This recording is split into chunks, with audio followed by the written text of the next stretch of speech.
Hey guys, I'm back at home now. For those of you that know, I just got back from Insomnia 46 LAN at Telford, hosted by Multiplay. I've been there for the past 4 days or so, and I thought I'd just give you a quick overall review of the LAN from my point of view as a Battlefield tournament entry.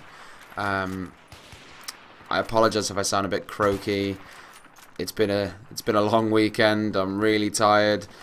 Hungover still a little bit, it's been a big weekend of drinking, gaming, and not much sleep. But let's get to it. I mean, the overall LAN was really good. One of the better ones I've been to in terms of Insomnia LANs. It was really entertaining. But that is mainly down to the group of people that I went with, the Fallen unit, like a community, if you like. There were 2 full halls of gaming PCs this time, with a 3rd hall for the exhibition and main stage, and the bar had its own dedicated Ludlow suite. So in terms of size, this one was one of the biggest, if not the biggest. I don't think it was the biggest one, but I think it was pretty close. The exhibitions themselves were okay, but there was nothing really that special there, I didn't think. I didn't spend a lot of time in the exhibition hall, to be fair. Most of my time I spent playing Battlefield 3 and in Wetherspoons, so I guess that says a lot, really. Borderlands 2 was there on display, as well as FIFA 13. I didn't play either of them because the queue was so big, I really couldn't be bothered queuing. In terms of the main stage, though, that was really impressive.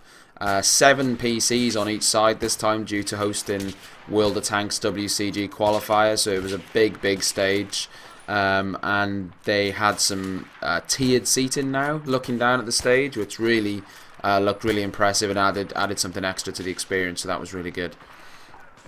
My team, the Fallen unit, took part in the Battlefield tournament with around 11 other teams. I think it was 12 teams in total, 2 groups of 6. Top 4 in each group progressing to the knockout stage on double elim. We made it through the group stage. We got past the quarters and the semis. Made it into the upper bracket final, where we placed TCM, #1 seed. We played them on their best map, I think right now, Tehran Highway, which also happens to be our worst one, and it showed. It's a really strong map for them. They dominated the game pretty much on Tehran, and we really struggled to get up ahead of steam. So we lost that game. We were knocked down to the lower bracket final, where we would play the winner of Vital Gaming or 22 SAS. Now we would play either of those on Sharky, but they had their match on Tehran. Now there was a huge delay at this point due to a disputed result between these 2 teams. Basically, they played their game on Tehran Highway, but in the second half, one of the Vital players jumped into the Vodnik in the middle of Tehran and shot using the gun at a member of 22 SAS. He injured one person and suppressed the other. Now this is a claim, I'll get this in there, this is a claim that Vital Gaming deny. They admit that he jumped into the Vodnik, but they claim it was an accident and that he never ever fired. Now, obviously, they admitted that he jumped into it, and he admitted that he got into it. Now, despite the admins in the Battlefield 3 briefing clearly stating categorically, any use of vehicles, even by accident, even if you get into a vehicle to avoid fire, which this guy did, would result in a forfeit.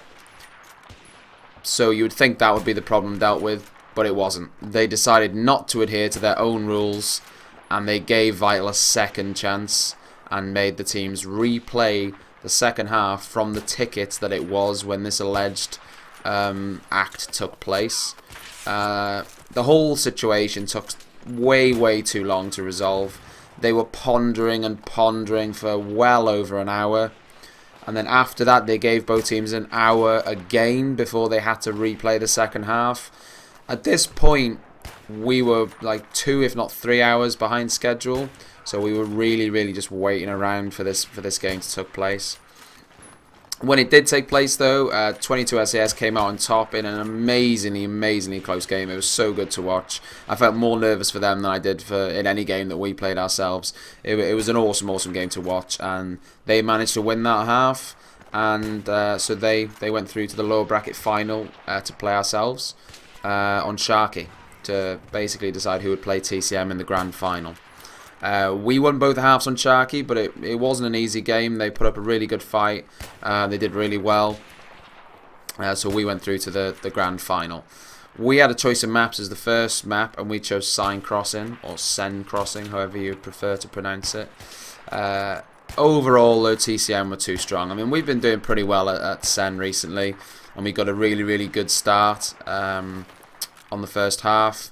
But we made it. I wouldn't really say we made any mistakes. I think just overall, they were very, very organised and efficient in what they were doing. They knew when to push and did a really good job of holding when they needed to hold. And overall, we couldn't quite get the grip on the game that we wanted. And as such, they won the first half. The second half is our weaker side as US, and we couldn't really get into the game in the second half. So they won overall. The best team won, and that's the way it goes. We finished second, so we're happy with the weekend's work. I will say though, on a note, without being too negative, the Battlefield 3 admins, or certain Battlefield 3 admins, didn't really seem to have that much knowledge about the game. It was a bit frustrating at times, really. The whole issue with the disputed result took way too long.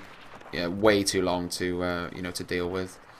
It's also worth noting that the final wasn't even played on the main stage, which of course was another disappointing factor. But I can understand why. The lack of spectator modes means that the main stage spectator factor is terrible. They have a monitor in front of every player, and then two huge like projector screens. But because Battlefield has no spectator mode, they're basically just using DVI splitters to put the a player's stream on these big screens. But because they can't flick through the players, they have to just pick one of the 6 players to watch, and as such you can't really get an idea of the game from just watching one player. I do think there is more that they could have done though. I do think if you had a really good shoutcast in the game from the audience, he would be able to see all these screens in front of the players, and he can say, yeah, this is what's going on. Look at screen number 2, he's looping around. Look at screen number 6, he's holding the flag, etc, etc. I think there was a way of making it a good spectator final, but I don't think they put very much effort into thinking of alternative ways, personally. But that's just my opinion. I do think as well, having spoke to some of the admins and players, we all feel like there won't be another Battlefield tournament at the next I-Series. I really hope there is, but I don't think there will be. It's possible maybe that the winter event might have another event, might have another Battlefield tournament, but I can almost 100% say that next year in May there won't be another Battlefield tournament there. I don't think. Moving on, the pub quiz, huge event this time, 64 teams competing. It was really packed over at the main stage area. It's a good laugh, the pub quiz. Everyone's getting drunk, having a good time. We had an inflatable woman that we were throwing around and on stage, and there was glow sticks. It got a bit crazy at a time though. We were building a beer tower, people were throwing shit. It was crazy at one point. It was like the middle of Afghanistan, but it was all good. We enjoyed ourselves. Everyone cheered when the beer tower reached epic heights. So that was all good. Lastly, I just want to say that the main hall which we were in the middle, at times the heat was unbearable. It was so hot. Now, of course, I understand it's going to be hot. There's 1,000 PCs in there, but the other halls were cool. The problem with the main hall is that it has no ventilation whatsoever in the middle section. The other halls do. The only ventilation the main hall has is roof areas that they can open to air condition the room, if you like. The problem is they can't open them if there's a threat of rain, which there was all weekend, because there's no way of stopping the rain from getting in. So great design there, Telford International Centre. Well done. Well done with that. Brilliant.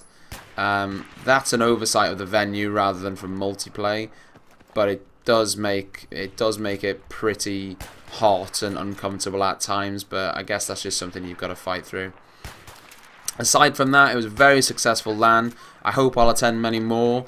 If you can get to an Insomnia event, I highly recommend it. People get their game on, they get their drink on, and of course they get their classy on, and it's just an overall good place to be. So until next time, subscribe if you like, and I'll see you on the next one.